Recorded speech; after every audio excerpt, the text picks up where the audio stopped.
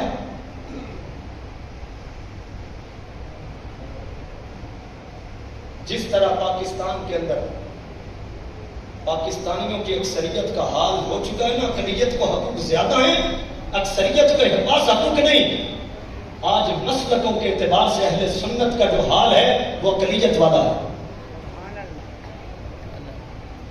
اگر کوئی اور مرتا تو شیعہ مر جاتا تو طوفان مچ چکا ہوتا, لیکن یہ اہل سنت کی شہادتیں ان میں ان کا خون اتنا سستا اور بے قیمت ہے. پھر کہتے ہیں جی ہم کیسے آواز بلند کریں, تمہارے اپنے نہیں رولے ختم ہو رہے, تم نے فلسطین کیا جانا. ٹائم دیکھیں ذرا کیا ہوا ہے. ہاں جی میرا یہ بیٹھے رہیں گے نا پھر انشاءاللہ. آئیے پھر قرآن مجید پڑھ رہے تھے.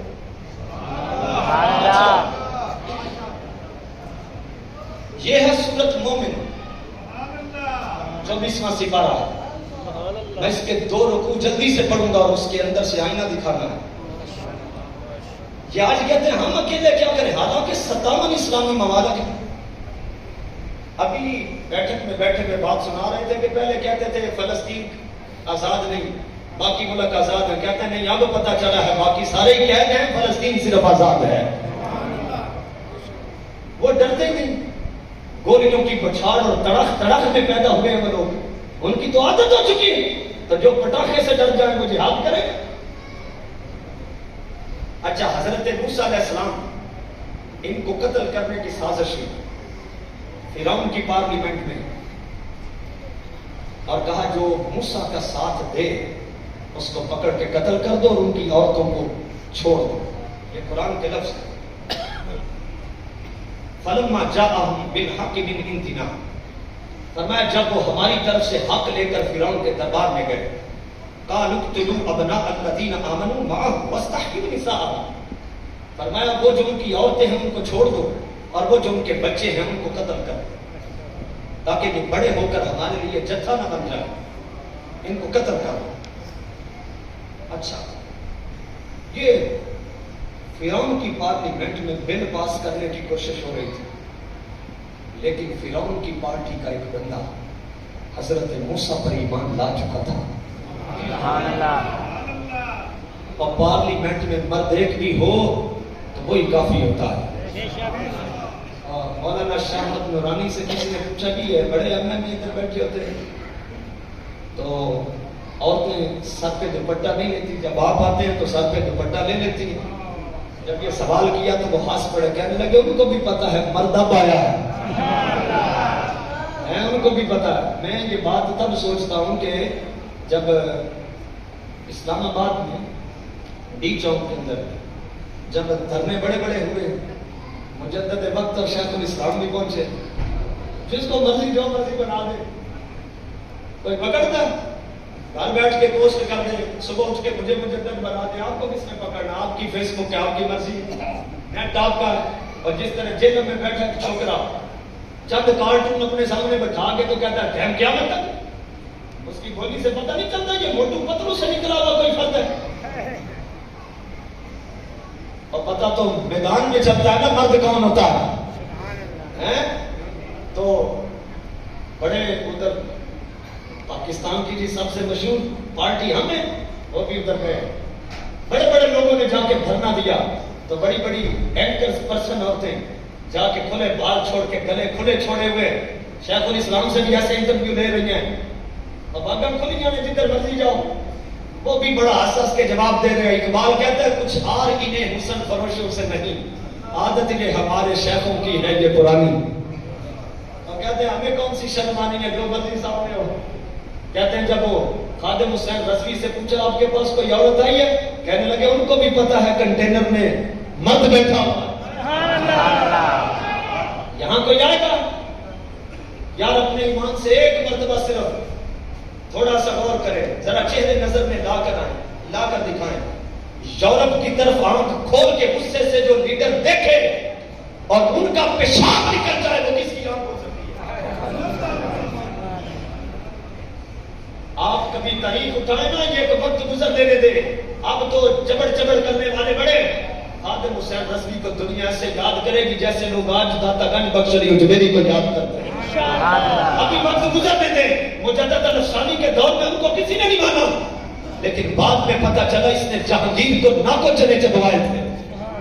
یہ بعد میں پتا چلتا ہے. اب تو اپنے بہت سارے پوچھ رہے ہیں.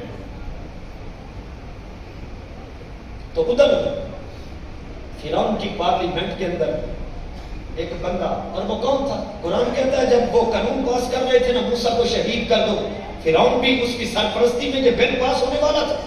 وقال رجل مؤمن, ایک مرد مومن بولا,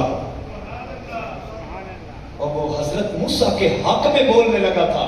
رب نے اس کا کام بعد میں بتایا, پہلے اسے مومن کہا ہے. جو نبیوں کے حق میں آواز بلند کرے وہ مومن ہے. وقال رجل مؤمن, فرمایا وہ مرد مومن بولا, اور وہ کن میں سے تھا؟ من آل فرعون, فرعون والوں میں سے تھا. یکتم ایمانا, اب وہ اپنا ایمان چھپاتا تھا. یہ بھی ایک حکمت تھی کہ وہ دیکھتا رہتا تھا یہاں جو سازش ہوگی میں حضرت موسیٰ تک خبر پہنچا دوں تاکہ ان کی حفاظت ہو. لیکن عشق پھر اپنے انداز خود ہی بتا دیتا. اس نے دیکھا اب تو ان کو قتل کرنے کی سازش ہو رہی. اس کو موقع ملا تقریر کرنے کا, اٹھا کہتا ہے اتقتلون رجلا ان یقول ربی اللہ. کہنے لگا سنو, فرعون بھی بیٹھا ہے, یہ اس کے سگے چچا کا بیٹا ہے. مفسرین نے لکھا ہے کہ یہ اس کے سگے چچا کا بیٹا تھا. اس کی پارٹی کا, آج جدید دور کی اصطلاح دیکھیں تو ایم این اے تھا, وزیر کہہ لیں, لیکن ہے اس کی پارٹی کا بندہ تھا. پارٹی فرعون کی تھی مگر دل حضرت موسیٰ کے ساتھ تھا. تو جب اس نے دیکھا کہ حضرت موسیٰ کو شہید کرنا چاہتے ہیں, کہتا ہے اتقتلون رجلا ان یقول ربی اللہ. کہتا ہے تم اس کو قتل کرو گے, اس مرد کو جو کہتا ہے میرا رب اللہ ہے. اب دیکھیے یہ باتیں بتا دیتی ہیں بندہ کس کی طرفداری کر رہا ہے. پھر کہتا ہے وقت جاءکم بالبینات من ربکم, حالانکہ حضرت موسیٰ تمہارے پاس روشن نشانیاں لا چکے ہیں. تم نے نہیں دیکھا کہ جادوگروں کو انہوں نے تمہارے سامنے انہوں نے چت کر کے دکھا دیا تمہیں. جادوگر آئے تھے, انہوں نے معجزے کے زور پر تمہیں خیرہ کر دیا ہے. پھر ساتھ کہتا ہے وَإِنْ يَكُ كَاذِبًا فَعَلَيْهِ كَذِبُهُ, بالفرض اگر حضرت موسیٰ غلط کہہ رہے ہیں تو ان کی غلط گوئی کا وبال ان پر ہے. وَإِنْ يَكُ صَادِقًا يُصِبْكُمْ بَعْضُ الَّذِي يَعِدُكُمْ, کہتا ہے میری قوم اگر حضرت موسیٰ جو کہہ رہے ہیں وہ سچ ہوا تو پھر جو عذاب وہ تمہیں بتا رہے ہیں وہ عذاب تم تک پہنچ جائے.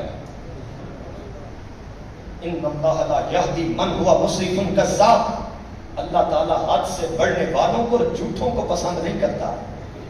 اچھا اس نے مصرف اور کذاب کہا, حد سے بڑھنے والا کہا, تمہیں انہوں نے نشانیاں نہیں دکھائیں؟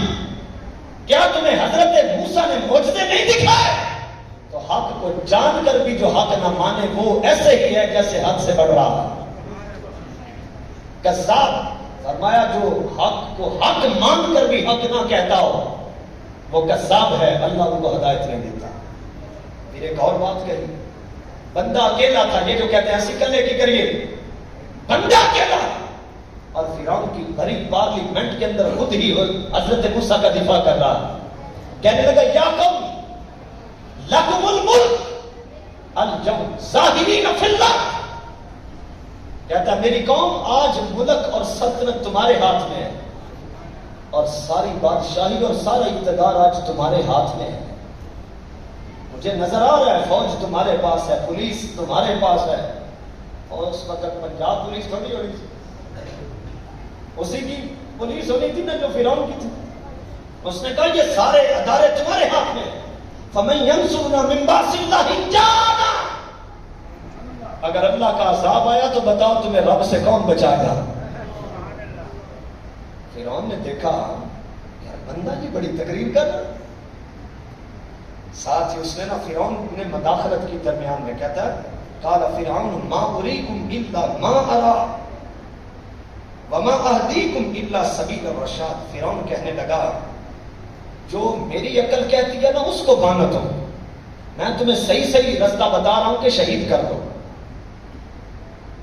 وہ پھر بول پڑا مرد مومن کہتا ہے وقال الذی آمن یا قوم، ایمان والا بولا میری قوم انی اخاف علیکم مثل یوم الاحزاب. اے میری قوم مجھے خوف ہے کہ جس طرح پہلے لوگوں پر عذاب آیا ہے کہیں تم پر بھی نہ آ جائے. مثل دأب قوم نوح وعاد وثمود والذین من بعدهم. کیا تم نے قوم نوح نہیں دیکھی؟ کیا تم نے قوم عاد نہیں دیکھی؟ کیا تم نے قوم ثمود نہیں دیکھی؟ کیا تم نے ان کے بعد آنے والی قومیں نہیں دیکھی؟ رب نے کسی کو غرق کر دیا، کسی کو دبو دیا، کسی کے اوپر چنگھار آئی. وَمَن اللَّهُ يُرِيدُ ظُلْمًا بِالْعِبَادِ. سب کو اپنے کیے کی سزا ملی. اللہ تو کسی پر ظلم نہیں کرتا. وَيَا قَوْمِ إِنِّي أَخَافُ عَلَيْكُمْ يَوْمَ التَّنَادِ. کہتا ہے میری قوم مجھے خوف ہے کہ کہیں ایسا نہ ہو کہ وہ دن آ جائے جس دن ہر طرف پکار مچ جائے. یوم تولون مدبرین ما لکم من اللہ من عاصم. فرمایا جس دن تم پیٹھ پھیر کے قبروں میں جاؤ گے تو اللہ کے عذاب سے تمہیں بچانے والا کوئی نہ ہوگا. ومن یضلل اللہ فما لہ من ہاد. اور جس کو اللہ گمراہ کر دے اس کو کوئی راہ دکھانے والا نہیں ہوتا.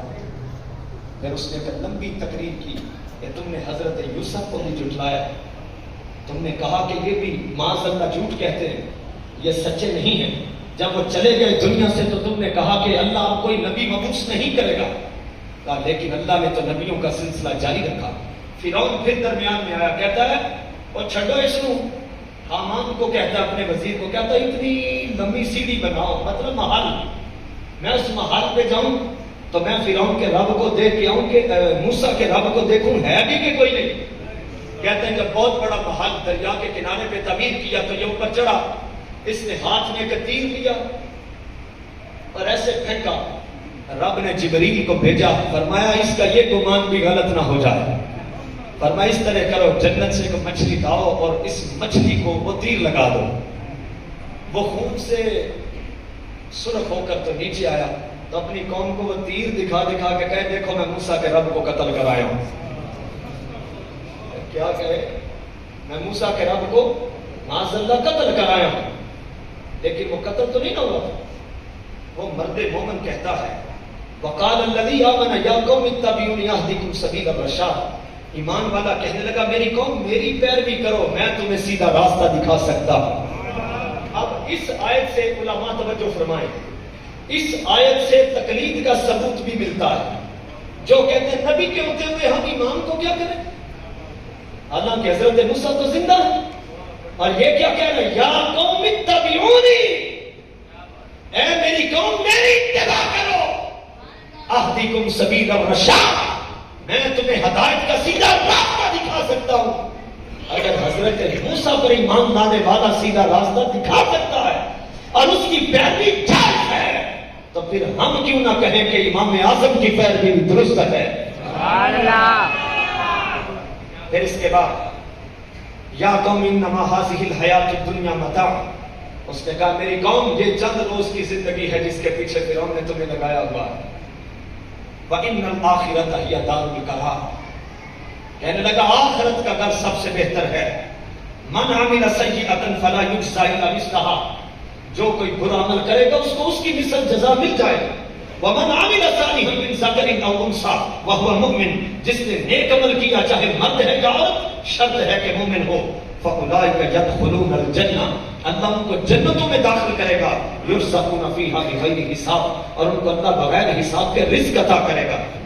وَيَا قَوْمِ مَا لِي أَدْعُوكُمْ إِلَى النَّجَاةِ وَتَدْعُونَنِي إِلَى النَّارِ. آپ کو پتہ نا جب تقریر ہو رہی ہو تو مخالف ٹیکس ایسے سے بجاتے. یہ جب تقریر کر رہا تھا نا تو فرعونی جو بوٹ پالش کرنے والے تھے اس دور کے، جو کہتے ساری مجبوری ہے، اسی ووٹ لے کے آئے بیٹھے ہیں، وہ کہنے لگے اس کی تو مت ماری گئی، وہ کیسے حضرت موسیٰ کی باتیں کر رہا ہے۔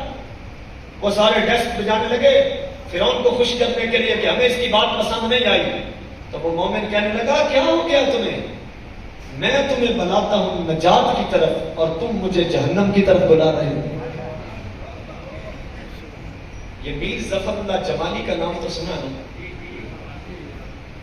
اللہ تعالیٰ اس کی مغفرت کرے۔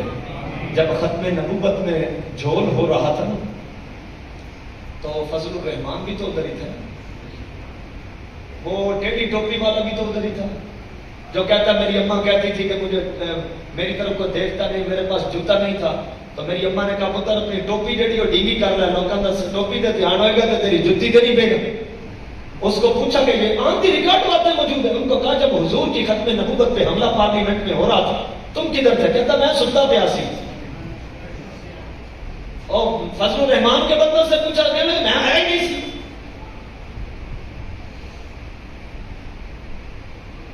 کدھر تھے یہ؟ تو بولے میر ظفر اللہ جمالی کو پتا چلا آج بھی اس کی تقریر، ہو سکتا ہے یہ تقریر اس کی بخشش کا ذریعہ بن جائے۔ کہتا ہے مجھے 29 سال ہو گئے ہیں روزہ رسول پہ جاتے ہوئے، کہتا ہے مجھے پتہ ہی نہیں تھا کہ میرے آقا کی ختم نبوت پہ ڈاکہ ڈال رہے ہیں۔ کہتا ہے مجھے پتہ ہوتا تو میں کبھی نہ آتا۔ کہتا ہے یا اللہ یہ چھت نیچے گرا سب کو تباہ کر، میں کس منہ سے روزہ رسول پہ جاؤں گا؟ ٹھوکر ماری کہ نہیں ماری؟ اس نے پارٹیاں نہیں دیکھی، خدا کی قسم پارٹیاں بعد میں آئیں، لیکن جب آنکھ کھولی تو ہم نے جس کا کلمہ پڑھا وہ محمد مصطفیٰ ہے۔ اس بندے نے بھی ہے اکیلا تھا تو سارے اس کے خلاف ہو گئے۔ یہ نہیں ہوتا کہ جدھر سارے ہی ہو جائے وہی حق پہ ہوتے ہیں۔ حق کے اندر یہ خوبی ہے، سرکار نے حضرت عمر کے بارے میں فرمایا رحم اللہ عمر ترکہ الحق ما لہ من صدیق، اللہ میرے عمر پر رحم کرے، عمر کی حق گوئی نے عمر کو اکیلا کر دیا، اس کا کوئی دوست ہی نہیں رہا۔ اور جھوٹاں دے یار بتھیرے تے سچیاں دا کوئی کوئی۔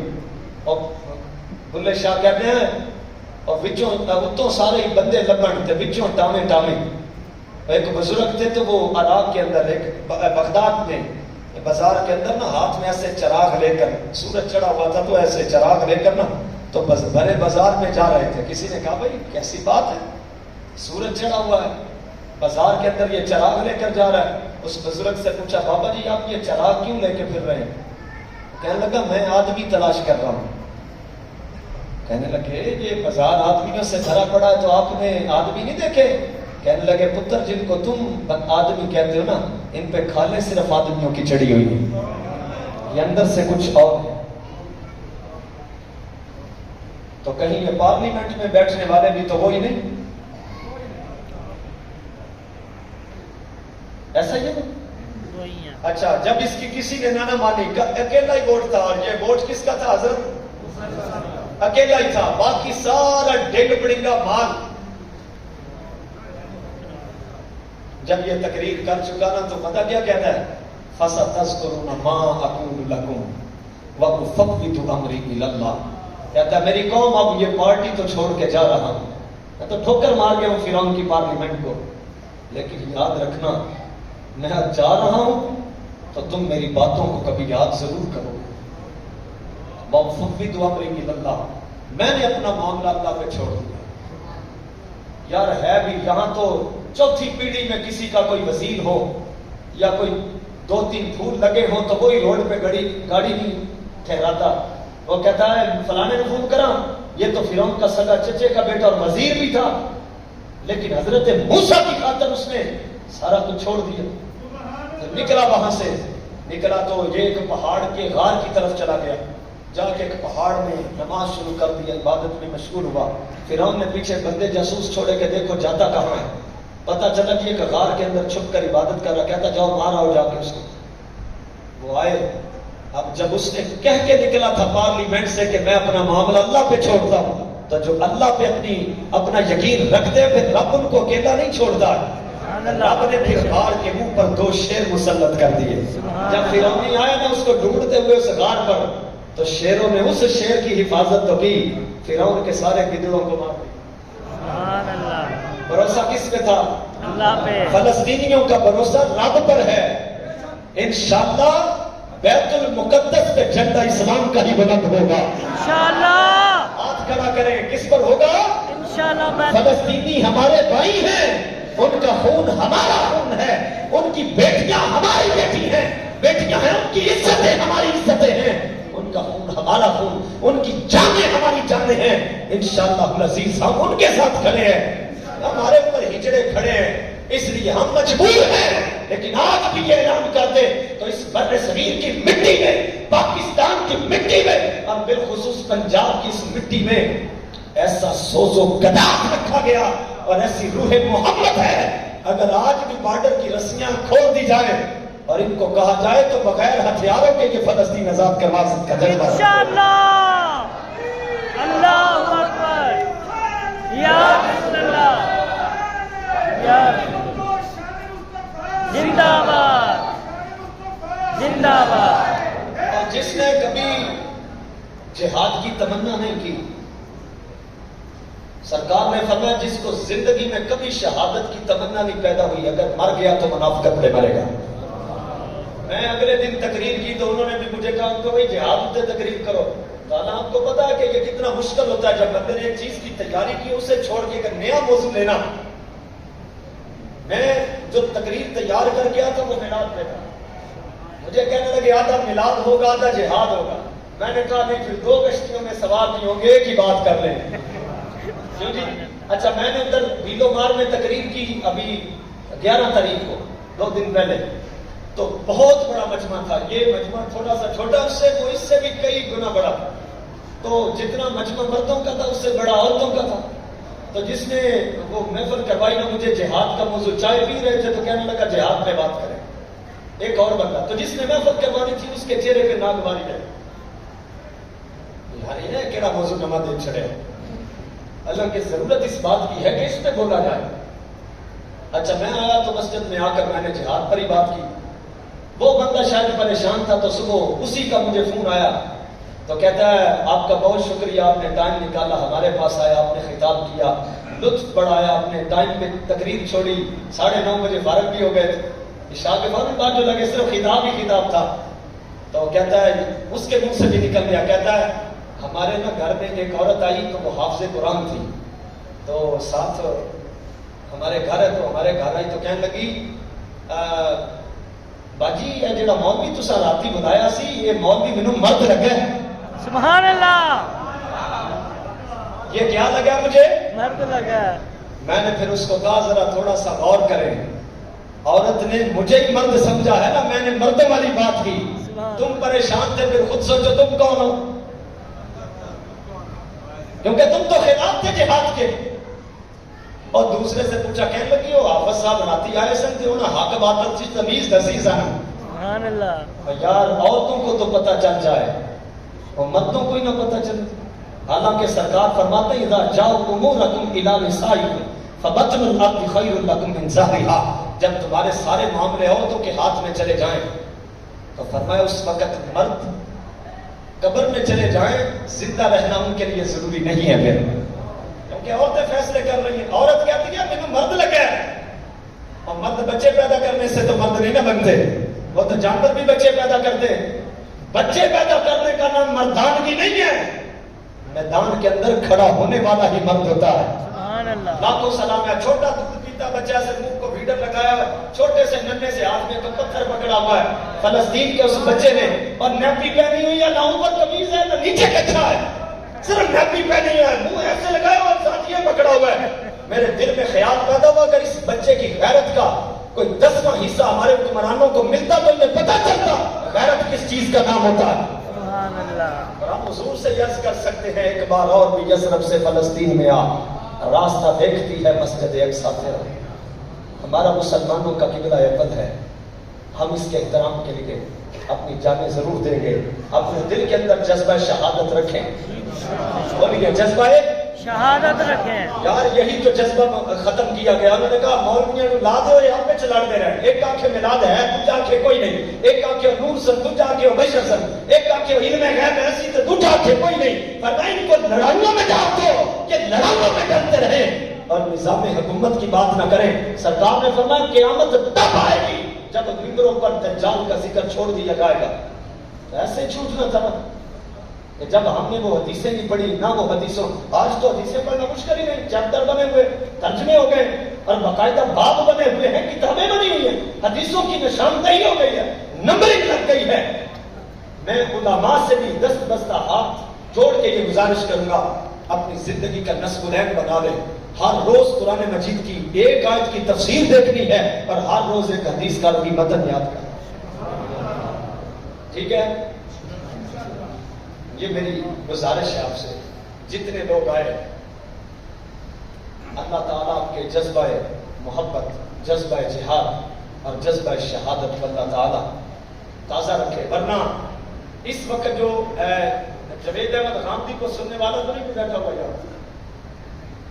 جوید غامدی جہاد کے خلاف ہے.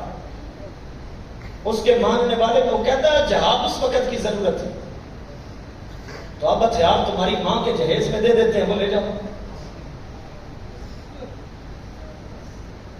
یہ مرزا غلام قادیانی آیا تو اس کو پیسے دیے اور انگریزوں کے پیسے کھا کر نہ ڈالر تو فتوے دینے لگا کہ جہاد حرام ہے. علامہ اقبال پھر کہنے لگے آپ جا کے ضرب کلیم پڑھے جہاد کے نام پر ایک نظم انہوں نے لکھی. کہنے لگے فتویٰ ہے شیخ کا یہ زمانہ قلم کا ہے دنیا میں اب رہی نہیں تلوار کارگر. کہتا قلم سے جہاد کریں تلوار چھوڑ دیں. کہ اس نے انگریزوں کے کہنے پہ فتویٰ دیا کہ امن سے اسلام جو ہے پھیلا ہے, جہاد کی اب ضرورت نہیں رہی, اس لیے مرزئی جہاد کے خلاف ہے. اقبال نے طنز کرتے ہوئے کہا فتویٰ ہے شیخ کا یہ زمانہ قلم کا دنیا میں اب رہی نہیں تلوار کارگر. لیکن جناب شیخ کو معلوم کیا نہیں مسجد میں اب یہ واز ہے بے سود و بے اثر. دیکھو تفنگ دستے مسلمان میں ہے کہاں, وہ بھی تو دل ہے موت کی لذت سے بے خبر. اور انگریز تو نہیں چاہتا, وہ تو نہیں چاہتا کہ مجھے چائے, انگریز یہ چاہتا میں چائے پیتا ہوں میں سو جاؤں تو مجھے موت آئے مجھے پتہ ہی نہ چلے. کہتے ہیں لیکن مسلمان اس طرح موت نہیں چاہتا. مسلمان تو چھاتیوں پہ بم باندھ کے ٹینکر کے نیچے لیٹ جاتے ہیں. جن کو اقبال نے کہا یہ غازی یہ تیرے پوری سرار بندے جنہیں تم نے بخشا ہے ذوق خدائی تو نیم ان کی ٹھوکر سے صحرا و دریا سمٹ کر پہاڑ ان کی ہیبت سے رائی تو عالم سے کرتی ہے بیگانہ دل کو عجب چیز ہے لذت آشنائی. شہادت ہے مطلوب و مقصود مومن نہ مال غنیمت نہ قسمت مشائی. عزائم کو سینوں میں بیدار کر دے نگاہ مسلمان کو تلوار کر دے. یہ کیسے آئے؟ اور جب 1965 کی جنگ ہوئی ہمارے جو جوان تھے انہوں نے یہاں پہ بم باندھے چھلانگیں لگائی اور وہ جب اوپر آتا ٹینک کتنے ٹن کا ہوتا ہے جب وہ تو اوپر آتا تو وہ چھاتیوں کے اوپر بم باندھے ہوئے جب پھٹتا تو سارے بوٹیاں بکھر گئی. جسم مرنے کے لیے ہی تھا مگر ادھر جسم بکھرا روح مصطفیٰ کے قدموں میں پیش ہو گئی. کہتے ہیں جب ان کے فوجیوں نے جو فلم بنائی گئی انڈیا نے بنائی اور وہ فوجیوں کی فلم جا کر جب پاکستانیوں کی دکھائی تو کہتے ہیں کہ ان کے جو فوجی سینما کے اندر 1965 میں بننے والی فلم کو جب دیکھا انہوں نے تو انہوں نے آ کے اپنی ٹوپیاں اتاری پھینکی اور اپنے انہوں نے وردیاں اتار کے پھینکی. کہنے لگے ہم ان سے کیسے لڑ سکتے ہیں جو موت سے بھی نہیں ڈرتے, ہم ان سے کیسے لڑیں گے. یار جذبہ جہاد ان میں تھا. ہمارے بچے تو موبائلوں میں ساری رات کنجر خانہ دیکھتے صبح اٹھ کے جہاد کریں گے. جو ساری رات عورتوں کے ساتھ بات کرتے گزارتے وہ صبح اٹھ کے ہاتھ میں تلوار پکڑے تو تلوار نہیں پکڑے. تو اقبال کہتا ہے دیکھو تفنگ دستے مسلمان میں ہے کہاں. اب تو اور مرزا قادیانی انگریزوں کے منشی انگریزوں کے پوچھ چاک تم نے ان کے ڈالر کھا کے کہتا ہے جہاد حرام ہو گیا. دیکھو تفنگ دستے مسلمان میں ہے کہاں. ہو بھی تو دل ہے موت کی لذت سے بے خبر. کہا تیرے ماننے والوں کو پتہ ہی نہیں موت کی لذت کیا ہوتی ہے. اور کہا اقبال کہتا ہے شہید جنت میں پھر رہا حور آئی تو آ کر کتنی حسین ہوتی ہے. حور مقصورات فی الخیام کہیں کہا گیا کان نہ بیت المکرون، فرمایا موٹی موٹی آنکھوں والی، پانی پیے تو حلق سے نیچے اترے، حسین اتنی ہے کہ دوپٹہ اگر لہرا دے تو حدیث پاک میں ساری دنیا خوشگوار ہو جائے. تو جنت میں ٹکرائی شہید کے ساتھ، تو اس نے پوچھا تو کون ہے؟ اس نے کہا میں تیری زوجہ ہوں. تو کہنے لگا چل چل میں کسی کو نہیں جانتا. علامہ اقبال کہتا ہے فرشتے آ کر کہنے لگے شہید سے اور سرکار کو خدمت کریے، کہنے لگا کوئی خدمت ہی لوڑ نہیں، اپنا کام کرو. اقبال کہتا ہے حوروں کو شکایت ہے کہ کم آمیز ہے مومن، فرشتوں کو شکایت ہے کہ دل آویز ہے مومن. اور رب کے پاس فرشتے بھی گئے، حوریں بھی گئی، اور یہ تصور دیا اقبال نے. کہتا ہے جب پیش ہوئے تو اللہ نے فرمایا فرشتوں کو کیوں اتنے پریشان؟ یا اللہ جس کی خدمت پر تم نے لگایا تھا کہتا میں نے ضرورت ہی کوئی نہیں. کہا ٹھیک ہے پیچھے ہٹ جاؤ. حوروں کو کہا تمہیں کیا پریشانی ہے؟ کہنے لگی یا اللہ تمہیں خوبصورتی میں کوئی کمی چھوڑی؟ کہا نہیں. تو کہا یا اللہ جس کے پاس تم نے بھیجا تھا وہ دیکھنا پسند نہیں کرتا. اللہ نے فرمایا بلاؤ اس کو. شہید کو بلایا. کہا کیا مسئلہ ہے تجھے؟ میری جنت پسند نہیں آئی، یہ حوریں پسند نہیں آئی، یہ خدمت پسند نہیں آئی؟ کہنے لگا یا اللہ یہ ساری چیزیں بجا ہیں، لیکن میں نے جو جان دی تھی نا ان کے لیے نہیں، وہ صرف تیرے لیے دی تھی. میں نے شہادت اس لیے پائی تھی کہ میں تیری خاطر. تو اللہ تعالیٰ نے فرمایا پھر میرے لیے دی تو شہادت میں جان گئی. کہا یا اللہ لیکن جان نکل رہی تھی، تو نے جو دیدار کروایا تھا وہ لذت تیری جنت میں بھی کوئی نہیں. یا اللہ پھر دنیا پہ بھیج اور پھر شہید کیا جاؤں، پھر وہ نظارہ کروایا جائے. اسی لیے تو میرے آقا نے فرمایا میرا دل کرتا ہے کہ میرا رب مجھے شہید کرے، پھر زندگی دے، پھر شہید کرے، پھر مجھے زندگی دے، پھر شہید کیا جاؤں. نبیوں کا سردار ہو کر شہادت کی تمنا کرے، اور یہاں شہادت کا نام آتے ڈرتے پھرتے مارے نہ جائیں مرنا. خادم رضوی فرمایا کرتے تھے ایک کلپ ان کا سنا ان کے سنا کرے ایمان کو حرارت پہنچ گئے. اور کہتا ہے جب جسم بنا ہی مرنے کے لیے شوگر ہوئی تے پیر کٹیا تے لت کٹی تے کپ چھڑیا ہی تھو تڑ بھی کٹیا تو نہ کہ جو ایڑیاں رگڑ کے ہسپتال مرنے تو پھر اس طرح مر جاؤ جس طرح ممتاز قادری مرا. سبحان اللہ. نہ اسی کالے ہاں تے نہ کالیاں گلاں کردے ہیں، اسی اس چمک دے ہوئے محبوب دے غلاماں تے گلاں بھی چمک دیاں کردے ہیں. سبحان اللہ. اپنے بندوں میں جہاد کا جذبہ پیدا کرے، ان کو بتائیں صرف تسبیح پھیرنے کا نام دین نہیں. سرکار نے زندگی میں ایک مرتبہ بھی تسبیح نہیں پھیری، مگر سرکار کے ہر گھر کے اندر تلواریں لٹکی ہوئی تھی. سمجھ آ گئی ہے کہ نہیں؟ نم تلواریں مگر تسبیح کا ایک دانہ بھی سرکار سے ثابت کوئی نہیں. جو نہیں تھا ثابت حکمران کو دیکھا لیڈر کی نقل اتار دے، ادھر لڑکیاں داڑ رہے ہیں ساتھ تسبیح پھیر رہے ہیں. علامہ اقبال نے کہا کیسی بات ہے اقبال تو بھی ہے شیوہ ارباب ریاض کامل، دل میں ہے لندن کی حوث لب پہ تیرے ذکر حجاز. اور کیسا بندہ ہے تم. آخر میں حضرت سلطان ٹیپو شہید کی بات سنا کے گفتگو ختم کرتا ہوں. سلطان ٹیپو کا نام بھی ہماری نئی نسل بھول گئی. میسور کی اتنی بڑی لڑائی لڑی، 2 غدار بھی اس میں موجود تھے. ظاہر ہے جہاں ہیرو ہوتا ہے ساتھ سائڈیے بھی تو ہوتے ہیں. تو یہ میر جعفر، اقبال کہتا ہے جعفر از بنگال صادق از دکن، ننگے ملت ننگے دین ننگے وطن. کہتا ہے قیامت تک کے لیے انسانوں کے لیے بھی، دین کے لیے بھی اور قوم کے لیے یہ 2 نام شرمندگی کا باعث رہیں گے. جعفر از بنگال، بنگال کا رہنے والا تھا میر جعفر، اور دکن سے میر صادق. انگریزوں نے ان کو اپنے ساتھ. یاد رکھیں جب بھی کسی کو مسلمان کو مارا ہے نا بندہ اندر سے خرید کر تو پھر انہوں نے مسلمانوں کا خاتمہ کیا ہے. یہ 2 بندے خرید لیے، ملے گا کیا؟ تمہیں اتنا پیسہ اور اتنے علاقے کی حکومت مل جائے گی. کہنے لگے کرنا کیا ہے؟ انہوں نے کہا تم نے سلطان ٹیپو کے ساتھ غداری کرنی ہے. پہلے دن سوچنے کے لیے مانگا، دوسرے دن پیسہ بڑی کتی چیز ہے، یہ لالچ بڑی کتی شے ہے. اسی لالچ نے حضرت علی کو شہید کروا دیا. عبد الرحمن ابن ملجم حضرت علی کا بڑا وفادار تھا، لیکن ایک عورت پہ جب فریفتہ ہوا تو اس عورت نے کہا، امام غزالی فرماتا ہے شہوت اتنی بری چیز ہے کہ بادشاہوں کو تختوں سے اتار کے عورتوں کے تلوے بھی چٹوا دیتی ہے. اس نے کہا میں تب تیرے ساتھ شادی کروں گی جب تو حضرت علی کو شہید کرے. اس نے کہا یہ کام مجھ سے نہیں ہو سکتا. پھر گھر گیا تو شیطان رگوں میں دوڑتا تو ہے نا، بس پھر اس نے بھی حضرت علی پر وار کر دیا. اسی طرح میر جعفر اور میر صادق انہوں نے غداری کی. کہا ہم اس طرح کریں گے، جب جنگ چھڑے گی نا تو جو قلعہ سلطان ٹیپو کا ہے جیسے ہی وہ باہر نکلے گا تو ہم اندر سے دروازہ بند کر دیں گے. فوجی تھے وہ، کمانڈر تھے وہ دونوں، غدار تو ہو سکتے ہیں نا، کوئی بھی ہو سکتا. تو جب سلطان ٹیپو باہر نکلے قلعے سے، سامنے اس نے انگریزوں کی بڑی فوجیں دیکھی. تو وہ جب پیچھے مڑ کے اپنی فوج کی طرف دیکھنے لگا تو میر جعفر اور میر صادق نے قلعے کا دروازہ بند کر دیا. اب پیچھے کیا تھا؟ قلعہ بند. سامنے کون تھا؟ یعین وہ غیرت تھی جو حضرت موسیٰ نے بیان کی. پیچھے فرعونی تھے، آگے سمندر تھا. کہنے لگے قال اصحاب موسیٰ انا لمدرکون. موسیٰ کے ساتھی کہنے لگے موسیٰ ہم پکڑے گئے ہیں.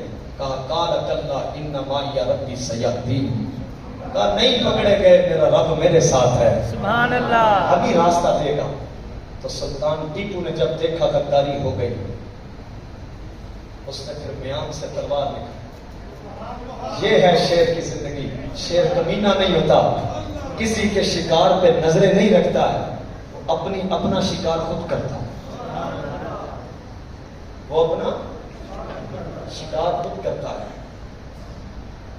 کہتے ہیں کہ وہ کہنے لگے، انگریز ہنس پڑے، کہنے لگے سلطان ٹیپو تلوار پھینک. اس نے کہا 100 سال کی زندگی بھی غلام جی لینا گدڑ، شیر کی آزادی کے ایک دن کا بھی مقابلہ نہیں مل سکتا. اس نے کہا تو تم مارا جائے گا. کہا تو پھر ذلت نہ تھوڑا مرنا آسان، مریں گے تو جام شہادت نوش کریں. پھر کسی کی جرت نہیں ہوئی اس کے قریب آنے کی. پھر گھیر لیا گیا. پھر جب اس پر بوچھاڑ کی گئی تو وہ کبھی ادھر بھاگ کے لڑتا، کبھی ادھر بھاگ کے لڑتا. شہادت ہو گئی. شہادت کے تیسرے روز جا کر اس کی لاش کے قریب گئے تھے. کہتے تھے یہ اتنا جوان مرد ہے کہ یہ عجیب بات ہے نا، پنجابی سے کیس مٹ جانا. ہاں کیا یہ ایسے لیٹا ہوا ہے، دستہ اس کے ہاتھ میں، اور یہ بہانہ بنا رہا ہے جو بھی قریب گیا مارا جائے گا. اس کی شہادت کے بعد وہ جو تو کسی تھا نا انگریزوں کا، اس سے پوچھا گیا کہ یہ جو بندہ مارا گیا تھا سلطان ٹیپو، اس کے بارے میں تو کیا کہتا ہے؟ تو اس نے کہا کہ I don't know who he was but he fought like a tiger. کہنے لگا میں تو نہیں اسے جانتا تھا وہ کون ہے سلطان ٹیپو، لیکن یہ جو تمہارے سامنے میت پڑی ہے نا، اس کو میں نے شیروں کی طرح توپ کے سامنے بھی لڑتے دیکھا. اتنا بہادر تھا. اقبال نے خراج تحسین پیش کیا، کہنے لگا شہیدان محبت را امام، آپ روئے ہند و چین و روم و شام. کہا قیامت تک جتنے بھی محبت کی راہ پر شہید کیے گئے، اپنی قوم اور دین سے وفاداری کرنے والے جتنے لوگوں کو جب گنا جائے گا، ان سب کا امام سلطان ٹیپو ہی کہلائے گا. اس نے پوری دنیا پہ بسنے والے مسلمانوں کی عزت کا سبب بنا. ساتھ کہتا ہے نام شخص خورشید و ماہ تبین نتر خاک قبرش ازمن تو زندہ تر. کہا سلطان ٹیپو، اس کا نام اتنا روشن ہے کہ آسمان کے ستارے بھی اتنے چمکنے والے نہیں. اور کہا قیامت تک اس کی قبر دیکھ کے جو مرد حق ہوں گے وہ جرت پائیں گے. اقبال کہتا ہے جب میں نے سلطان ٹیپو کو پڑھا تو میرے دل کے اندر یہ خیال پیدا ہوا اس سے ملاقات کی جائے. کہتا ہے بڑی حسرت تھی، ایک دن سلطان ٹیپو خواب میں مل ہی گیا. سبحان اللہ. کہتا ہے اس کی روح کے سامنے میں کھڑا تھا. کہتا ہے کہ میں نے سلطان ٹیپو، کہتا ہے سنا جو گیا. کہتا ہے جی میں اور کچھ نہیں پوچھنا تھا، ایک گل ضرور پوچھنی. کہا کیا پوچھنا ہے؟ کہا جی یہ پوچھنا اتنی بہادری آئی کہاں سے تھی؟ ایک بندہ اور ساری فوجیں تو ڈٹا رہا اور ان کے سامنے جھکا نہیں، یہ بہادری کہاں سے آئی؟ سلطان ٹیپو نے جو جواب دیا وہ ایک سنی ماں کا بیٹا ہی دے سکتا ہے، دوسرا بھی کوئی دے سکتا. اس نے کہا اور جو کہتا ہے سرکار کو یا رسول اللہ مدد کہے تو شرک ہو جاتا ہے، ایسے لکڑ بگے کیسے اپنا دین بیان کر سکتے؟ کہتا ہے میں نے سلطان ٹیپو کو پوچھا تو اس نے 2 حرفی بات کی. کہنے لگا یہ جو اتنی بہادری آئی تھی نا، اس کا سبب یہ تھا عزم گاہ خواجہ بدر و حنین، فقر سلطان وارث جذب حسین۔ سبحان وہ اللہ۔ کہتا ہے یہ جو میرے اندر اتنی بہادری پیدا ہوئی تھی نا، مدینے والی سرکار کی مجھ پر نگاہ تھی، اور میرے اندر جو جرت تھی وہ حضرت امام حسین کی نگاہ فیض تھی۔ سبحان اللہ۔ میری دعا ہے میرا رب آپ سب کے ایمان، آپ کے جذبہ محبت، آپ کے جذبہ شہادت پر اللہ بلند رکھے۔ کوئی بھی موقع جب بنا انشاءاللہ العزیز ہم ہر لحاظ سے قربانی دینے کے لیے تیار ہیں، انشاءاللہ ہر لحاظ سے قربانی دینے کے لیے تیار ہیں انشاءاللہ۔ اللہ تعالیٰ کو گواہ بنا لے انشاءاللہ العزیز۔ سارے اس کے گھر میں ہاتھ کھڑے کریں، سارے کریں۔ میں آپ کے ادھر کئی مرتبہ تقریر کرنے ہوں، کبھی کہا سبحان اللہ کہے، ہاتھ کھڑے کریں آپ۔ یہ تقریر کے لیے نہیں، یہ جذبہ محبت اور جذبہ شہادت کے لیے ہے۔ آپ جہاد کی بیعت کرتے ہیں، آپ جہاد کی بیعت کرتے ہیں۔ سرکار نے کی، سرکار کے صحابہ نے کی، نحن الذین بایعوا محمدا ابدا، فرمایا ہم اپنے نبی کے ہاتھ پر ہمیشہ کے لیے جہاد کی بیعت کر چکے۔ حضرت مجدد الثانی کا طریقہ تھا، جس کو بیعت کرتے پہلے اس سے جہاد کی بیعت لیا کرتے تھے۔ تو انشاءاللہ جب وقت آیا ہم اپنی زندگیوں کے سودے راہ محبت میں کرتے ہیں انشاءاللہ۔ جی انشاءاللہ۔